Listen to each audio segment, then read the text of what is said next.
کیا انسان سے ان برے خیالات کا بھی حساب ہوگا یا اس پر بھی مواخذہ ہے؟ اس حوالے سے رہنمائی ارشاد فرمائیں۔ برے خیالات آنا،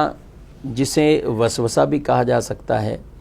یہ محض آنے سے تو انسان گناہگار نہیں ہوگا۔ وسوسے بھی آتے ہیں اور شیطان کی طرف سے کچھ ایسے خیالات پیدا کر دیے جاتے ہیں، ان خیالات کے آنے سے تو گناہگار نہیں ہوگا، لیکن اگر تو اس کی صحبت ایسی ہے کہ یہ برائی دیکھتا ہے، سنتا ہے، برائی اس کے موبائل میں ہے اور گندے خیالات یوں پیدا ہوتے ہیں، تو پھر تو چونکہ یہ سارے عمل گناہ والے ہیں نا، اس کو ان چیزوں سے اپنے آپ کو بچانا ہے۔ یعنی جب تک خود قصدن ایسے خیالات لائے، قصدن ان میں سوچ و بچار نہ کرے تو یہ گناہگار نہیں ہوگا، لیکن اگر اس کی توجہ کا مرکزی وہی ناجائز چیزیں چونکہ بنی ہوئی ہیں اور اسی وجہ سے برے خیالات آ رہے ہیں، تو یہ یہاں پر اس کی یہ گرفت ہوگی اور یہ گناہگار بھی ہوگا۔ ایسے آدمی کو چاہیے اعوذ باللہ من الشیطان الرجیم ولا حول ولا قوت الا باللہ العلی العظیم، ان کلمات کی کثرت کرے اور ان خیالات سے اپنے آپ کو بچائے۔ اچھا، یہ خیالات تو ہم نے بیان کیے کہ جو نارمل وسوسے آئیں یا برے گندے خیالات آئیں۔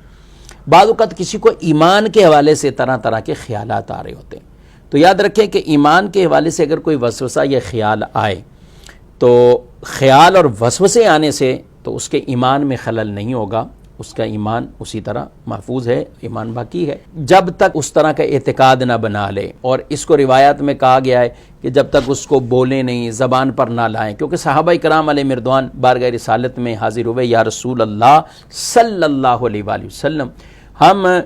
کبھی آپ کے پاس جب ہوتے ہیں تو پھر ہماری یہاں کیفیت کچھ اور ہوتی ہے، باہر جاتے ہیں تو کیفیت کچھ اور ہوتی ہے۔ اور یہ بھی سوال کیا گیا یا رسول اللہ صلی اللہ علیہ وسلم، کچھ ہماری ایک اور روایت میں کہ ہمارے گمان میں، ذہنوں میں کچھ ایسی باتیں آتی کہ اگر ان کو زبان پہ لایا جائے تو بہت بڑی باتیں ہو جائیں۔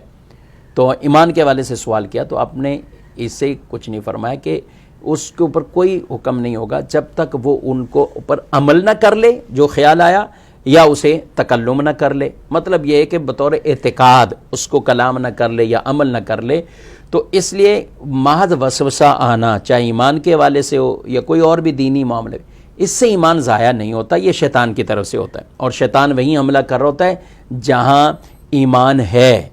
ہے۔ چور وہیں جاتا ہے جہاں مال ہے، تو یہاں شیطان بھی وہاں آ رہا ہے کہ جہاں ایمان ہے۔ تو یہ ایمان کی ایک نشانی علامت ہے، لیکن جھٹک دے، ولا حول ولا قوت الا باللہ العلی العظیم، استغفر اللہ، کچھ اس طرح کے کلمات بول کے اس شیطانی خیالات کو اپنے آپ سے دور کریں۔ جتنا آپ یہ خیال پالیں گے اتنا آپ ہی پریشان ہوں گے، اور پھر خدا نخواستہ کوئی ایسا دن نہ آ جائے کہ آپ اس خیال اور وسوسے پر عمل نہ کر بیٹھیں کہ جس کی وجہ سے ایمان ہی ضائع ہو جائے۔ تو اس لیے اپنے آپ کو بچانا، محفوظ رکھنا بہت ضروری ہے۔